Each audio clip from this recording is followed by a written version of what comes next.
Assalamualaikum warahmatullahi wabarakatuh. Salam sejahtera untuk kita semua. Di sini saya sebagai moderator dari kelompok 4. Di sini kami akan mempresentasikan hasil kerja kelompok kami tentang tujuan, fungsi, dan permodalan dalam koperasi. Saya persilakan kepada pemateri untuk memaparkan materinya. Di sini saya akan menjelaskan tentang tujuan koperasi. Sebagaimana dikemukakan dalam pasal 3 Undang-Undang Nomor 25 Tahun 1992 adalah sebagai berikut.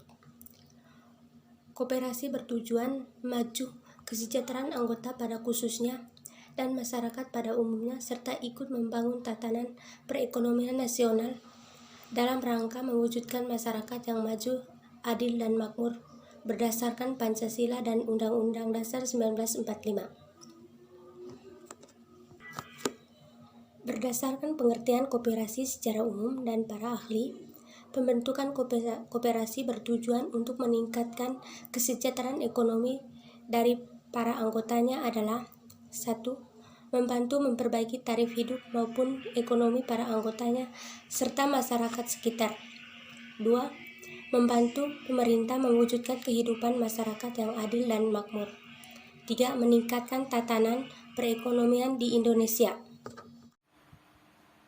Koperasi berfungsi untuk membangun dan mengembangkan potensi dan kemampuan ekonomi anggota pada khususnya dan masyarakat pada umumnya untuk meningkatkan kesejahteraan ekonomi dan sosial. Menurut saya pribadi, fungsi lain dari koperasi ini adalah untuk mewujudkan suatu perekonomian nasional yang maju. Di Indonesia dibagi atas 1. Fungsi meningkatkan potensi ekonomi, maksudnya mengembangkan kegiatan usaha masyarakat. Contohnya, koperasi yang bergerak dalam bidang usaha pengadaan alat-alat pertanian. Dengan adanya koperasi, maka petani bisa membeli kebutuhan alat-alat pertanian di koperasi dengan harga yang lebih murah. Dengan adanya kegiatan usaha pertanian tersebut, maka bisa menjadi lebih baik dan meningkatkan ekonomi masyarakat. 40. Saya akan melanjutkan presentasi tentang fungsi koperasi bagian kedua, yaitu mengembangkan perekonomian nasional. Di mana yang kita tahu, mengembangkan perekonomian nasional ini yaitu koperasi yang bisa memperkokoh perekonomian rakyat sebagai dasar kekuatan dan ketahanan perekonomian nasional, dengan koperasi sebagai guru utamanya, di mana terdapat beberapa asas kekeluargaan. Salah satunya fungsi dari koperasi ini mewujudkan dan mengembangkan perekonomian nasional yang merupakan usaha bersama berdasarkan asas-asas kekeluargaan dan demokrasi, di mana orang-orang yang berkumpul dalam mewujudkan tujuan yang sama, yaitu mengembangkan dan mewujudkan perekonomian nasional, di mana mereka melakukan di mana di dalamnya terdapat asas-asas kekeluargaan dan demokrasi, yang dimana mereka memiliki tujuan yang sama demi memperkuat dan memperkokoh agar koperasi dapat berjalan dengan lancar dan tetap bertahan. Baik, berikutnya saya serahkan kepada teman saya. Fungsi koperasi di Indonesia dibagi menjadi 3, dan bagian yang ketiganya yaitu memperkuat perekonomian rakyat.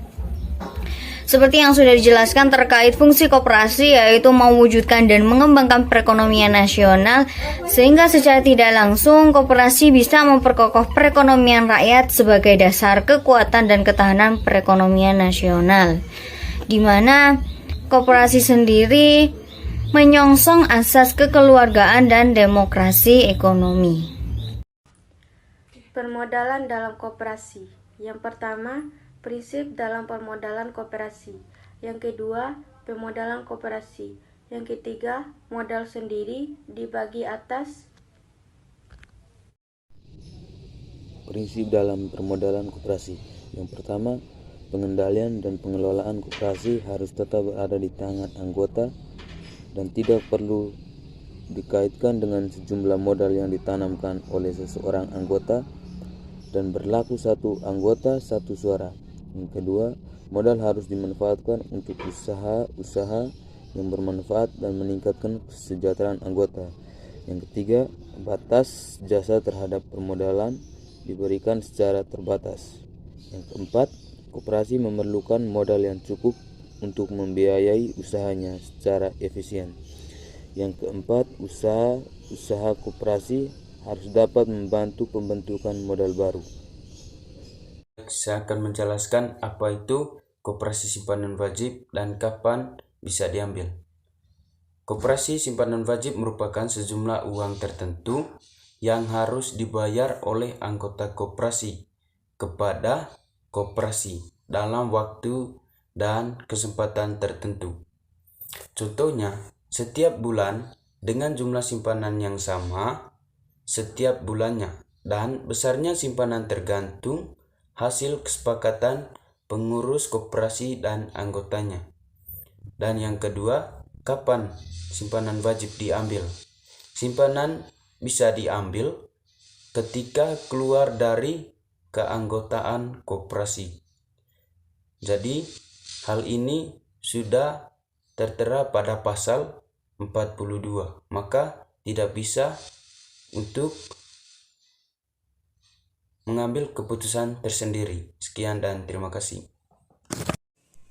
Baik, saya akan melanjutkan permodalan dalam koperasi. Dana cadangan adalah dana yang disisihkan untuk menampung kebutuhan yang memerlukan dana relatif besar yang tidak dapat dipenuhi dalam tahun suatu anggaran. Sekian dan terima kasih.